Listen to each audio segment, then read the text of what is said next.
The order arrived on a raw winter morning, borne by a liveried courier whose boots tracked melting snow across the plank floor of the glassworks. He approached the largest furnace, bowed, and presented a parchment that trembled slightly in the heat. Behind the courier, curls of orange light wavered around racks of cooling vases and goblets, so many fragile skins of color that even a stray sigh might have shattered them. Thomasine Barrett, the master of the workshop, was accustomed to unexpected commissions, but the royal seal still sent a flutter through his chest. He peeled open the parchment with tongs to keep the wax from smearing and read, "By decree of Her Majesty's Council, you are hereby invited to craft the centerpiece of Queen Apparent Seraphine's coronation regalia. You will collaborate with Aurelia Finch, goldsmith of the court atelier. Present yourselves at the Capitol within a week to propose the gift." He read the lines twice more, teeth worrying his lower lip. He had met Aurelia Finch only once, years earlier, when she inspected a shipment of blown crystal destined for the palace. She had been vivid as a comet, coils of red hair escaping a velvet cap, voice bright as hammered bronze, while he could barely mumble yes or no. Thomasin lowered the parchment as the courier waited for acknowledgement. Words clotted in his throat. "I thank you," he whispered, then reached for the small sand glass he used to time each gather. His fingers shook so badly he nearly dropped it. Of all the artisans in Ehrenhold, why choose him, the man who could coax miracles from silica and fire, but could barely face an audience without flushing scarlet? He found the answer in the blaze of the furnace, because his glass held light as no one else's did. That did not loosen the fear, but it steadied his spine. Thomasin pressed a mark in wax beside the council's seal, a quivering circle that passed for his signature, and promised the courier he would be in the capital within 3 days. The journey south carved through hoar-frosted forests and marshlands, where reeds cracked beneath the carriage wheels. Each night, Thomasin practiced what he might say to the jeweler. "My name is Thomasin Barrett. An honor to work beside you. I have imagined prismed filigrees, veins of silver folded inside glass, like rivers under ice." The sentences sounded polished enough in the dark, but they scattered at dawn when he saw castle turrets rising from the mist. He arrived to find Aurelia already pacing the appointed workshop, a wing of the court atelier reserved for experimental pieces. Sunlight volleyed off half-set gemstones lying across a cloth, flaring yellow and green on the walls like forest canopies. Aurelia turned, earrings jangling. She was everything memory had promised: tall, broad-shouldered, sleeves rolled to elbows, hands flickering as she talked to the quartermaster. When Thomasine hovered in the doorway, she spotted him and strode over, palm extended. "Master Barrett, I feared you'd resisted the summons. Rumor said your veins run colder than your crucibles." Her grip was warm, calloused, certain. Thomasine's pulse skipped. I came as soon as weather allowed." "We have 4 weeks," she said, eyes aflame with determination. "Council hasn't yet decided what gift they want. Crown, orb, scepter. They've surrendered the choice to us, which means we design them something they never dreamed of, and we do it before the court changes its mind." Thomasine swallowed. "Glass is easily broken, and gold is easily stolen," she countered. "Anything precious demands reverence. Let's give them an object so daring no one will dare drop or pilfer it." She gestured toward an empty pedestal in the center of the room. "That plinth is ours. Whatever we place there on coronation morning will glow in front of half the world. I hope your nerves are better than your rumor." Thomasine flushed and managed a nod. His nerves were worse, but he would not confess it.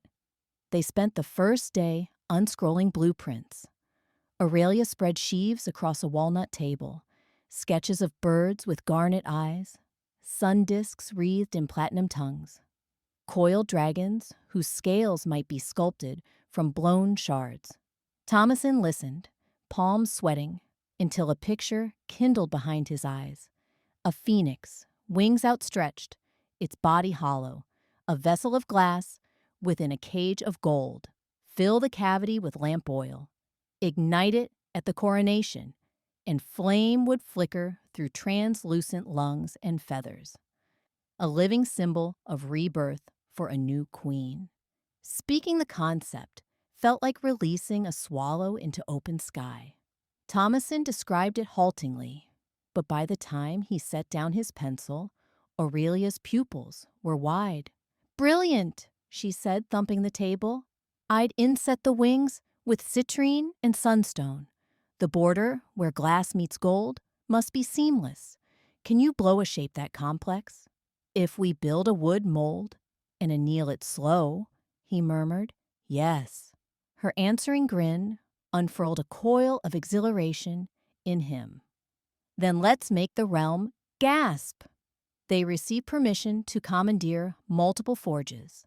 Thomason claimed a long-dormant glass furnace behind the palace stables, where he could work undisturbed. Aurelia relocated her crucibles of molten gold next door. Every morning she whirled into his workspace, carrying tools he'd never seen.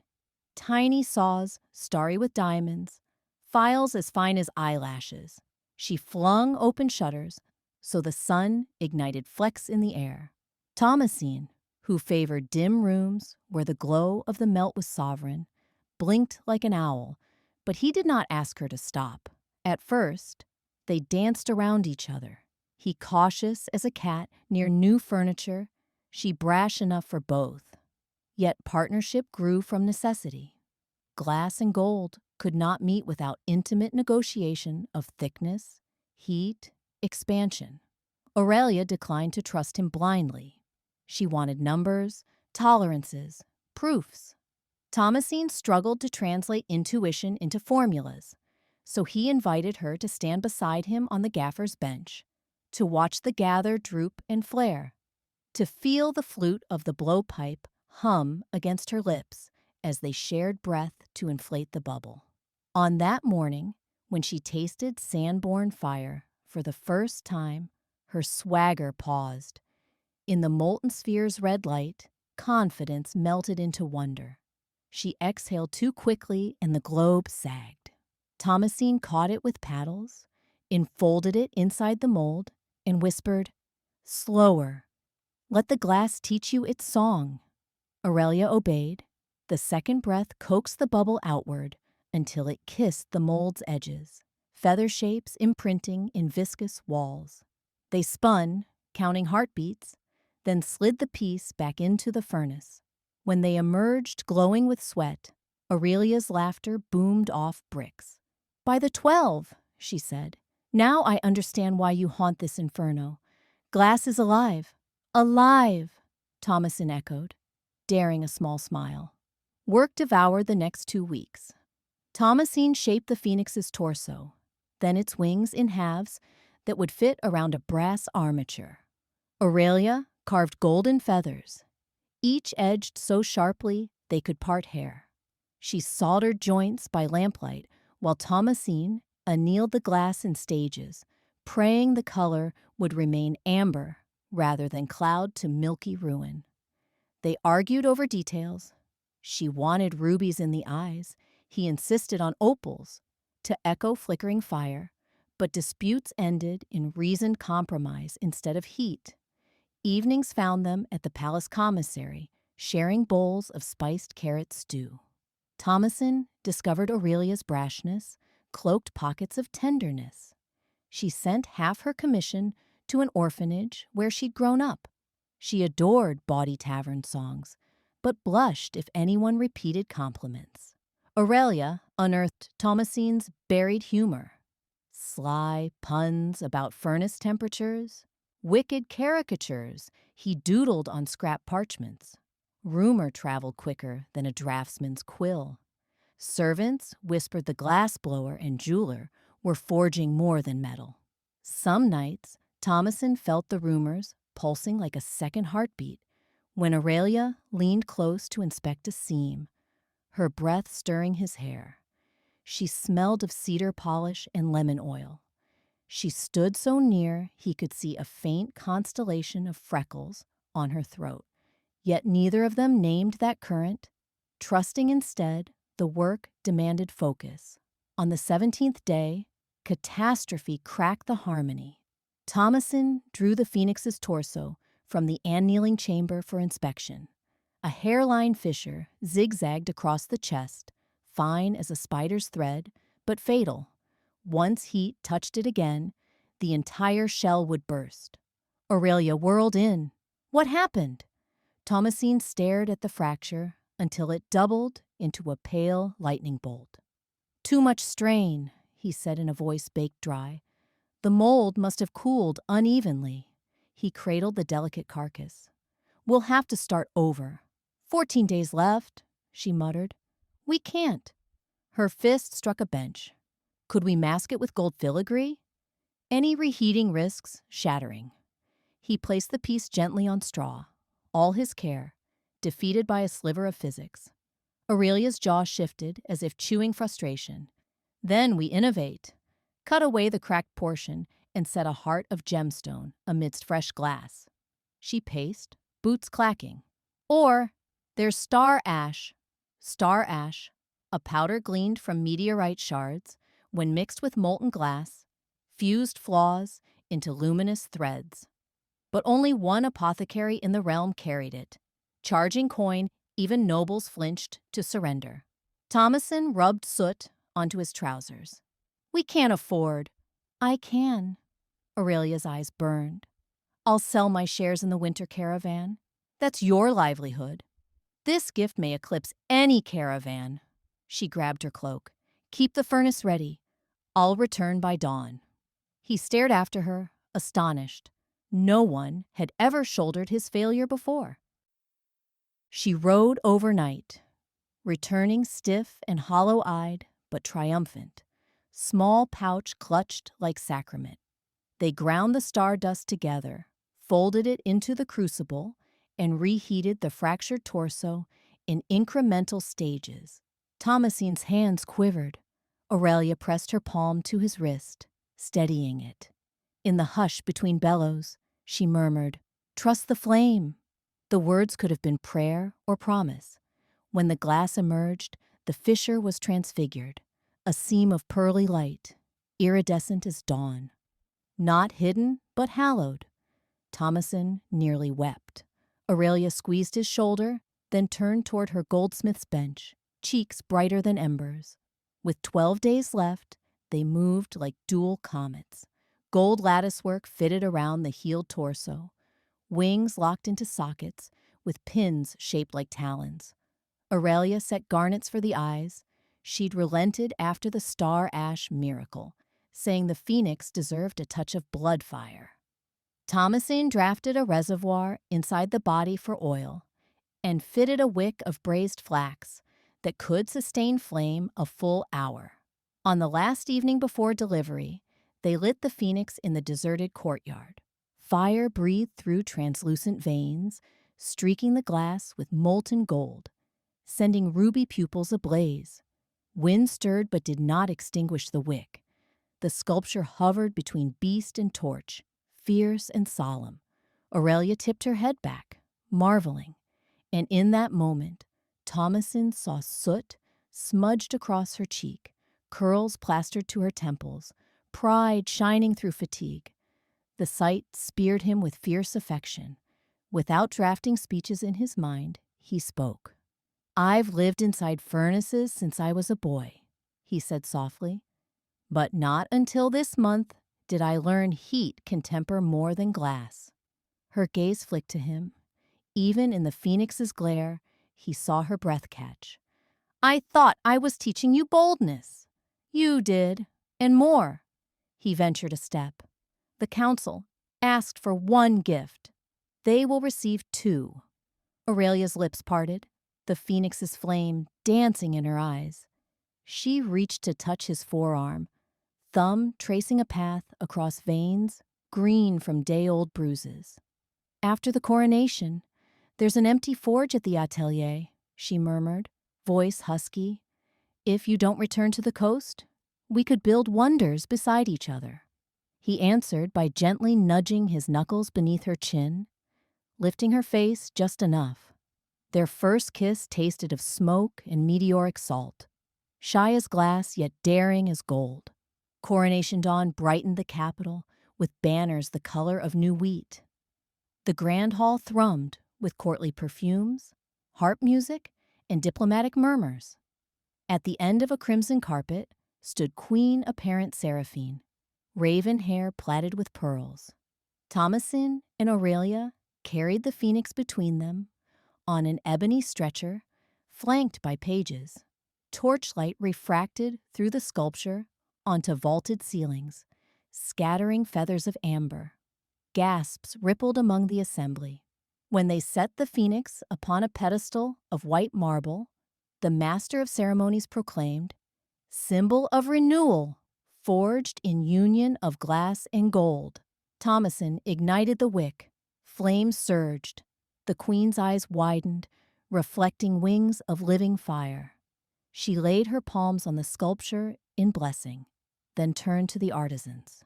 "Never have I witnessed such marriage of craft," she declared, voice ringing. "Your collaboration mirrors the covenant I swear today, to hold diverse hearts in common purpose. Accept royal patronage henceforth, together." Applause bellowed like surf against cliffs. Thomasin's knees wobbled until Aurelia's elbow braced him. She beamed at the spectators, then at him, daring him to share the glory. He straightened, cheeks flaring but steady. Later, as the hall emptied and courtiers hurried to banquets, Queen Seraphine drew them aside. "The phoenix's flame is fierce," she said. "Guard it well, as I shall guard the realm." She winked conspiratorially. Thomasin realized monarchy need not tower aloof. It could bend nearer to earth, warm rather than sear. Outside, snow began to fall, flakes dissolving before they touched the heated courtyard stones. Thomasin and Aurelia walked beneath palace arches, still echoing with ceremony. No words passed between them. Syllables seemed flimsy compared to what crackled under their skins. At the stable's doorway, Aurelia caught his wrist. "You think the council will approve a workshop with half a ceiling removed?" she asked. "I'm imagining a skylight, so moonlight can flood our next creation." "Moonlight," Thomasin repeated, enraptured. "And star ash. And maybe," she added, dimples flashing, "a door that locks from the inside."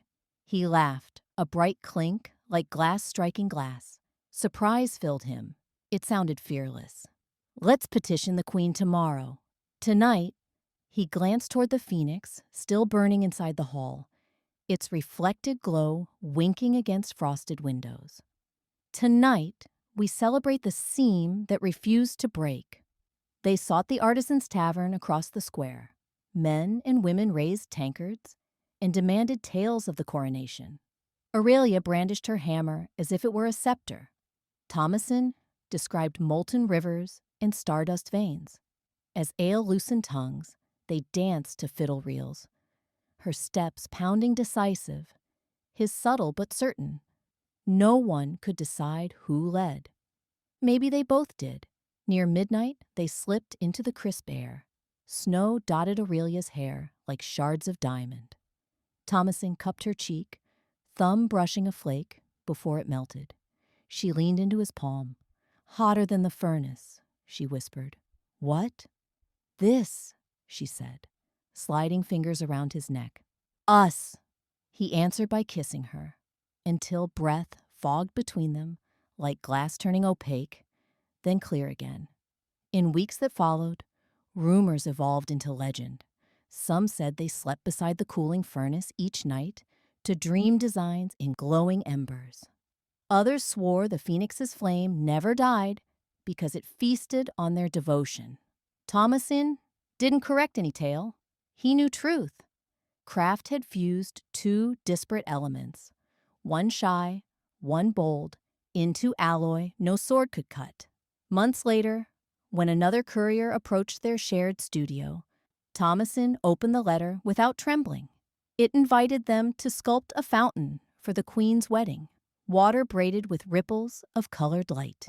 Aurelia, perched on a ladder installing her skylight, called down, "Shall we?" He looked up through the unfinished roof, stars pricking black velvet. The furnace beside him glowed, patient and eternal.